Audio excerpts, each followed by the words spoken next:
শাশুড়ি একখণ্ড কাপড়ের টুকরো হাতে দিয়ে বলল, এটা দিয়ে গোপালের জামা করে দাও, এটা নাকি গোপাল পয়লা বৈশাখে পরবে। আচ্ছা তোমরাই বলো, আমি কি দৌড়ছি? কী করে গোপালের জামা তৈরি করব? যাই হোক, যেখানে হুকুম করেছে তামিল তো করতেই হবে।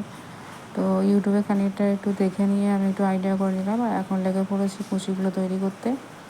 তো কুচিটা মোটামুটি এখন আমার হয়ে গেছে। তো এরপর এখনও বাকি আছে অনেক কাজ।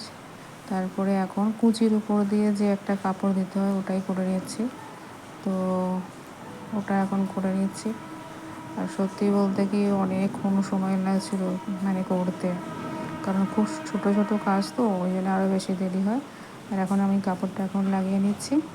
আর এটা হয়ে গেলে আবার গলার উপর দিয়ে যেটা যাবে সেটাও করার পালা।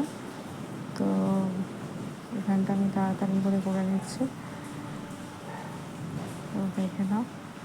তো এখন মোটামুটি ওই কাপড়টা লাগানো হয়ে গেছে কুচির উপর দিয়ে। তো এখন হচ্ছে গলায় যে পাটটা যাবে সেটা আমি তৈরি করছি। আর এটাও করা হয়ে গেছে। আর এখন শুধু একটা কাজই বাকি, যে এর ভিতর দিয়ে আমি শুধু এই কাপড়টা ঢুকিয়ে দিলেই তাহলে আমার কাজটা কমপ্লিট হবে। কিন্তু কী অবস্থা, শেষমেশ আমি করতে পেরেছি। আর তোমারটা কেমন হয়েছে অবশ্যই জানিও।